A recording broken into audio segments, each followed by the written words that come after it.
Oke, untuk lebih memahami mengenai konsep routing, kita akan mencoba mensimulasikannya dalam Cisco Packet Tracer. Kebetulan di sini saya sudah siapkan simulasinya.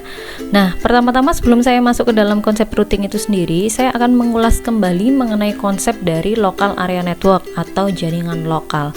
Nah, seperti yang bisa kalian lihat di sini, di mana saya sudah menghubungkan 4 buah PC yang terhubung masing-masing ke dalam switch. Nah, kita akan konfigurasikan IP address-nya di sini supaya mereka semua berada di dalam satu jaringan lokal. Misalnya di sini saya menggunakan 192.168.1.1. Oke. Nah, karena kita hanya bekerja di switch saja dengan menggunakan switch atau dia bekerja di layer 2 data link, maka kita hanya cukup mengisikan untuk IP address dan subnet masknya saja. Oke, kita konfigurasikan untuk PC yang kedua dengan IP yang berbeda ya tentunya, sebab kalau IP-nya sama nanti akan muncul notifikasi IP konflik sehingga tidak bisa saling terhubung. Saya urutkan saja di sini mulai dari 1.1, 1.2, 1.3 dan yang terakhir adalah 1.4. Oke, seperti itu. 1.4. Oke, kita sudah menghubungkan semuanya ke dalam satu network, di mana di sini saya gunakan alamat IP-nya adalah 192.168.1.0/24. Misalnya seperti itu ya. Oke, kita akan uji coba apakah mereka sudah saling terhubung. Oke. Nah, kita ketikkan langsung ping aja 192.168.1.1, sorry 1.2 maksud saya.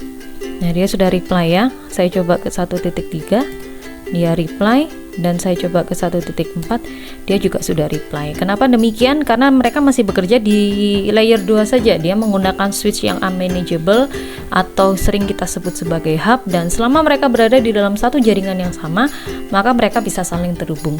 Lalu muncullah suatu problem di mana PC 0 dan PC 1 ini adalah merupakan satu divisi yang sama. Misalnya mereka berada dalam divisi manajemen misalnya, atau berada di lantai 1. Kemudian di PC 2 dan PC 3 ini mereka ingin berada di dalam network yang berbeda. Saya nggak mau memiliki IP yang sama dengan yang di lantai 1.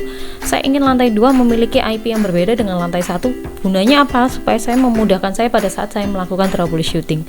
Maka seandainya ini yang awalnya dia menggunakan alamat IP 192.168.1.0, misalnya di sini saya ubah menjadi bukan 1.3 tapi saya ubah menjadi 2.3, maka yang terjadi adalah, kita coba ya, kita coba ping ke 2.3. Yang terjadi di sini tentunya dia akan request timeout. Nah, seperti ini. Dia akan request timeout padahal sebelumnya dia reply. Tetapi beda IP. Di sini kita menggunakan 2.3 sementara IP yang kita ping adalah 1.3. Nah, disinilah peran router. Jadi kalau kita ingin menghubungkan antar network yang berbeda, subnetwork yang berbeda, pembahasan mengenai subnetwork ini sudah saya bahas ketika kita membahas konsep IP addressing ya, subnetting dan VLSM. Jadi kalau selama kalian berada di dalam network yang berbeda, kalian tidak bisa menggunakan switch atau hub biasa. Maka di sini topologinya akan saya ubah. Oke, di sini akan saya ubah. Maka saya anggap di sini ada lantai 1 dan saya akan tambahkan switch untuk di lantai 2. Dengan konsep di sini saya menggunakan 192.168.1.0 dan di sini saya menggunakan 192.168.2.0/24. Bisa kita lihat di sini bahwa mereka sudah menggunakan network yang berbeda. Oke, ini saya hubungkan dulu kabelnya. Nah, lalu bagaimana cara kita untuk menghubungkan dua jaringan yang berbeda ini? Maka kita membutuhkan device yang bekerja di layer 3, itulah router. Oke, kalian bisa dipilih di sini ada banyak sekali pilihan router. Nah, saya ambil yang di sini router PT ya. Kita tinggal hubungkan saja kabelnya. Nah, prosesnya adalah seperti ini. Jadi untuk menghubungkan untuk menghubungkan dua network yang berbeda, kita membutuhkan satu tambahan alat namanya adalah router. Nah, di router ini bisa terlihat kita menggunakan simulator Cisco Packet Tracer ya. Jadi pada saat kita menambahkan device secara default interface ini belum dinyalakan. Coba kalau kita cek di sini di config, kemudian kita pilih kabelnya. Sorry, saya lupa, kita tampilkan terlebih dahulu. Dia terhubung ke device, ke port yang mana. Kalian bisa klik di option, kemudian di preference, kemudian di sini kalian bisa pilih yang always show port label. Oke, seperti itu ya. Nah, kita bisa lihat di sini bahwa untuk switch yang pertama dia terhubung ke fast Ethernet 0, dan switch yang kedua dia terhubung ke fast Ethernet 1. Nah, kita cek di sini di routernya. Kalian lihat di bagian config, kemudian interface di fast Ethernet 0. Nah, di sini proses port statusnya masih masih off ya. Jadi untuk mengaktifkannya kalian perlu nyalakan terlebih dahulu. Demikian juga untuk port yang terhubung ke switch yang kedua. Jadi perlu kalian on-kan dulu. Nah, sekarang kalau kita cukup on-kan saja tidak cukup ya, kita perlu konfigurasikan. Jadi kalau pada awalnya tadi kita sudah bahas bahwa kalau kita menggunakan switch biasa, kita tinggal colok saja, kita tinggal tancapkan saja ke portnya, maka dia sudah bisa langsung koneksi selama PC-nya sudah dikonfigurasikan IP address-nya. Tetapi ini PC sudah saya konfigurasikan IP address-nya, saya sudah terhubung ke switch, ini masih belum bisa dikerjakan, tidak bisa terhubung karena di router ini masing-masing port harus dikonfigurasikan. Nah, oleh karena itu kita sudah bagi di sini. Problemnya adalah dengan menggunakan 192.168.1.0 untuk yang ada di network ini dan 2.0 untuk network yang kedua. Nah, maka kita akan mengkonfigurasikan IP address-nya pada masing-masing networknya. Nah, yang di network pertama ini kalian bisa lihat dia terhubung ke fast Ethernet 0.0. Nah, disinilah proses routing itu bekerja. Jadi, beberapa hal yang harus kalian perhatikan dalam proses routing adalah kalian harus betul-betul tahu apa yang dinamakan dengan default gateway.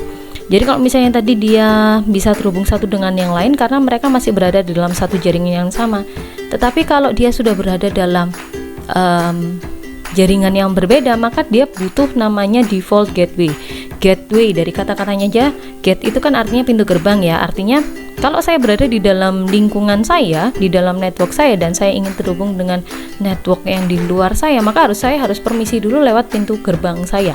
Nah, disinilah proses gateway itu bekerja, atau default gateway itu dikonfigurasikan. Jadi, gampangannya begini, default gateway yang menjadi default gateway dari jaringan Anda adalah IP address yang ada di router Anda.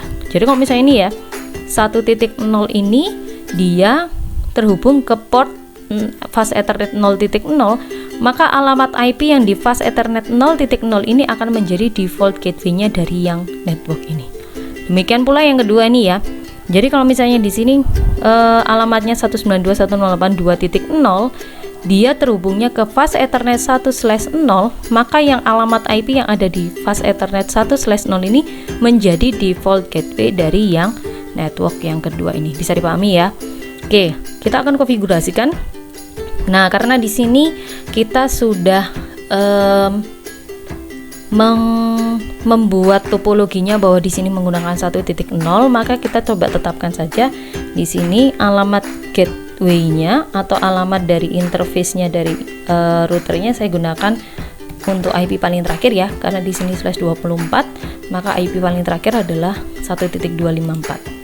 Oke, ini untuk yang di sini FA00. Dan yang di fast Ethernet 1.0 di sini dia akan menggunakan alamat yang satu network dengan yang ini. Berarti saya gunakan 192.168.2.254. Oke. Sudah, kalau sudah seperti itu baru kita konfigurasikan untuk di PC-nya masing-masing. Yang pada awalnya mereka hanya dikonfigurasikan untuk IP address-nya saja ini dan subnetnya subnet mas saja, maka sekarang kalau kita sudah bekerja dengan router, dengan routing, maka kita perlu memasukkan default gateway-nya. Masih ingat penjelasan saya tadi bahwa yang menjadi default gateway dari PC ini atau dengan network ini adalah yang terhubung langsung ke routernya. Jadi yang di sini ya, fast Ethernet 00 ya, kita cek kembali IP-nya berapa, fast Ethernet 00. Nah, kita bisa lihat di sini 192.168.1.254. IP ini kita masukkan sebagai default gateway di masing-masing PC seperti itu. Oke, kita masukkan di PC kedua. Oke. Nah, kalau kita sudah konfigurasikan, kita pastikan terlebih dahulu bahwa masing-masing PC ini sudah terhubung ke routernya. Kita coba cek ya. Oke, saya coba ping 192.168.1.254. Oke, sudah reply ya. Oke. Sekarang kita konfigurasikan untuk network yang kedua. Oke, di sini tadi kita menggunakan 2.3. Kemudian jangan lupa yang menjadi default gateway dari network ini adalah yang terhubung langsung ke routernya. Berarti IP address yang ada di port FA 1.0. Kita cek dulu IP addressnya berapa, 1.0. Oke, di sini ya 192.168.2.254. Oke, kita masukkan ke dalam PC yang ada di network 2 dan PC yang keempat. Oke. Ini kita ubah dulu ya. Yang tadi awalnya 1.4 dari topologi pertama kita ubah menjadi 2.4. Lakukan hal yang sama untuk pengecekan apakah dia sudah terhubung dengan routernya. Ping 192.168.2.254. Oh, sorry. Sudah reply ya. Nah, kalian masih ingat bahwa tadi kita udah uji cobakan bahwa pada saat PC 0 ini ngeping ke PC 2, dia time out karena berada di dalam network yang berbeda karena hanya menggunakan switch saja. Sekarang kita coba dengan posisinya dia sudah menggunakan router, apakah dia sudah terkoneksi? 192.168.2.3. Kita ngeping ke PC 2 ya. Nah, dia sudah reply. Oke. Demikian juga ke 2.4. Oke, kita lihat hasilnya. Oke, dia sudah reply. Kenapa kok ini ada proses request timeout, Bu? Karena dia masih proses untuk mencari rutenya terlebih dahulu. Kita coba ngeping balik ya. Kita akan cek apakah yang di sini dia juga sudah terhubung dengan PC 0. Kita coba ping 1.1. Nah, dia sudah reply. Dia coba ping juga, saya coba ping ke 1.2. Nah, ini sama seperti yang tadi. Dia akan mula-mula akan keluar notifikasi request timeout. Setelah itu dia akan reply. Kenapa seperti itu? Karena dia akan mencari jalurnya terlebih dahulu. Oke, dengan demikian kalian bisa memahami seperti itulah konsep routing. Jadi kalau misalnya kita hanya butuh kapan nih kita butuh routing, tergantung kondisinya. Jadi misalnya kalian ingin menghubungkan beberapa network yang berbeda, maka kalian membutuhkan router dan proses routing di situ. Tetapi selama kalian hanya membutuhkan satu jaringan lokal saja yang cukup, ya mungkin hanya komputernya 10 saja, saya menggunakan satu network saja cukup, it's okay, kalian tidak perlu menggunakan router. Kalian cukup menggunakan switch saja untuk menghubungkan satu dengan yang lain. Tetapi kalau kalian sudah bekerja di perusahaan yang skala menengah ke atas, artinya dengan jumlah komputer yang cukup banyak, dengan gedung yang berlantai-lantai, kalian tidak mungkin melakukannya di dalam satu jaringan saja. Tentunya kalian harus membagi-baginya ke dalam beberapa segmen. Tujuannya untuk apa sih? Untuk pada saat proses troubleshootingnya itu lebih mudah kan. Oke, seperti itu penjelasan tentang konsep routing dengan simulasinya Cisco Packet Tracer. Jika kalian ada yang kurang dipahami, kalian boleh komen di sini ataupun kalian bisa WhatsApp pribadi saya. Kita akan diskusi lebih lanjut di materi berikutnya tentang static routing.